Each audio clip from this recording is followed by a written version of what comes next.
Tia, Tia. I want that Maria, Maria. She's my Tia, Tia. I want that Maria, Maria. What's going on, everyone? This is Ross Reacts. This is my first ever sort of upload content, and my topic is about the MJ. Is he a child molester or not? I believe he's innocent. I'm going to show you a few clips. The reason why, start off quickly, is MJ himself, straight into it, admitted that sleeping with children in his own eyes is nothing that he feels he's doing wrong, because he doesn't see kids like that. But he said himself that he sleeps on the floor and they sleep in the bed. Everyone might disagree, but you got to see from MJ that in his head he's not thinking about molesting any kids. Just check this clip. And I'm going to quote here: why can't you share your bed? The most loving thing to do is to share your bed with someone. Yes. As we sit here today, do you still think that it's acceptable to share your bed with children? Of course. Of course, why not?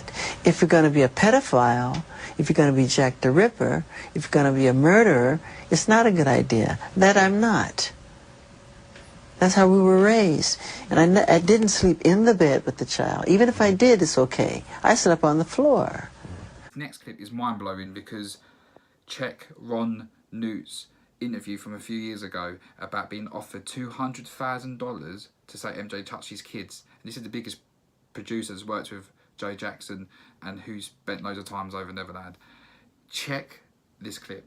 Later on, Michael was being charged with the whole child molestation thing. Mm-hmm. And you actually got dragged into this. Yeah, a friend of mine told National Inquiry that he knew some family that knew the Jacksons, and they called me on the phone and asked me to come to the hotel.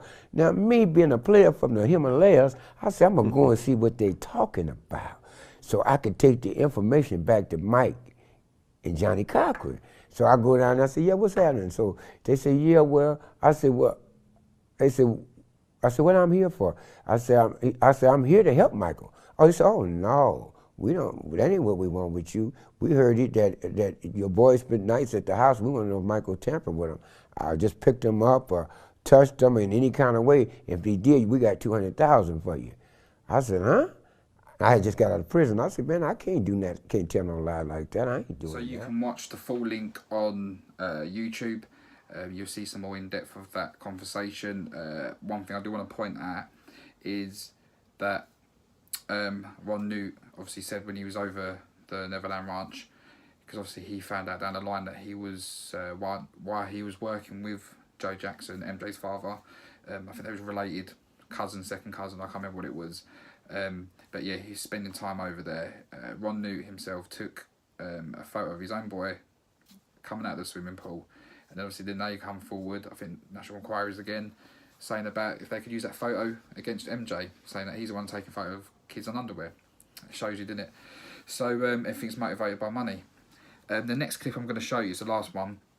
This is obviously quite old, 25, 30 years old, but I think from here, this is where it all sort of like, this is where it patternized, where all these false accusations come from kids and stuff like that. It's always either the parent, but in this case, there's a guy called Rodney Allen. He's a convicted pedo, member of the NAMBLA, that's how you say it. It's basically a National Association of Men Boy Lovers Association. It's like a little ring thing of pedophiles, sorry. And he basically befriends kids off the street. And this Rodney had an obsession with Michael Jackson. So he was using Michael Jackson as his own secrecy of being a paedophile. So if you think about it, it's pretty messed up. So this is what a lot of parents as well. So you'd be surprised the parents that made their kids accuse Michael Jackson were probably abusing their own children, but using MJ to get away with it. Just think about that.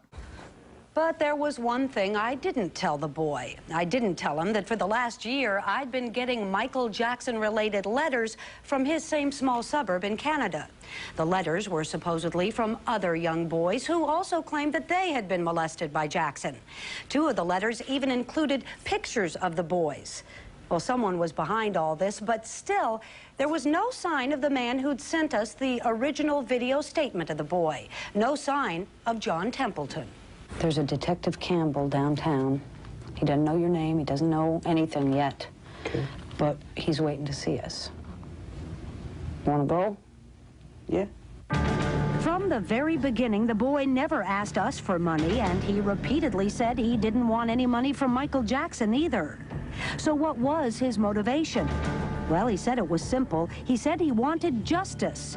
And now he was about to give a sworn statement to the police. I want you to remember one thing. Just tell the truth.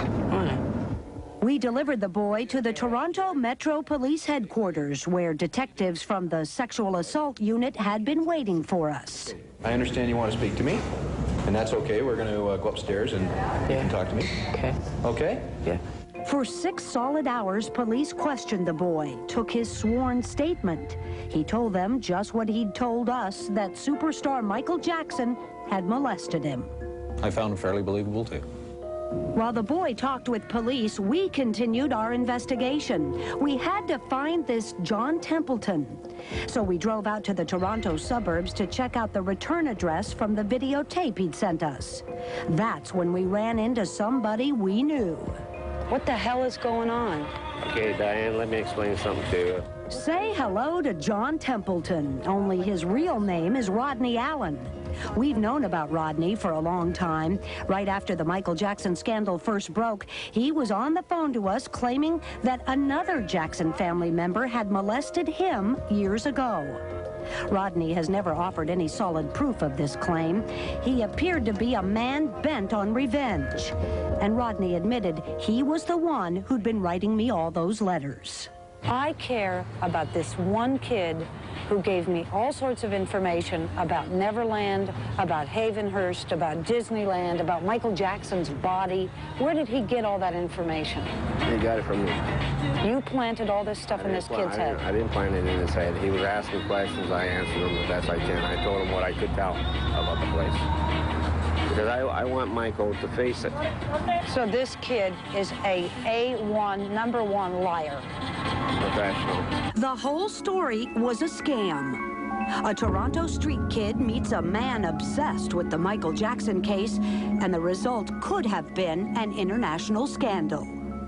Meanwhile, back at the police station, the boy finally broke down. He admitted that he and Rodney Allen had made up the whole story. The young boy was lying. That's my belief, and as a result of that, he was charged, yes. Can you tell us what he was charged with? Public mischief. Yeah, so on that, it's mad. I'm not expecting people to, you know, change their minds, or I'm just trying to show you that facts don't lie, people do. And I'm hoping that you've watched this video with an open mind and realised that everyone just had it in for Michael, and just think about what I said about, you know, real paedophiles using their own children or child to hide their own secrecy of being a paedophile. I just thought MJ's a good target because he has kids hanging around. Just think about that, alright? Yeah, thanks. Don't forget to subscribe and like and share this video. MJ's innocent. Peace.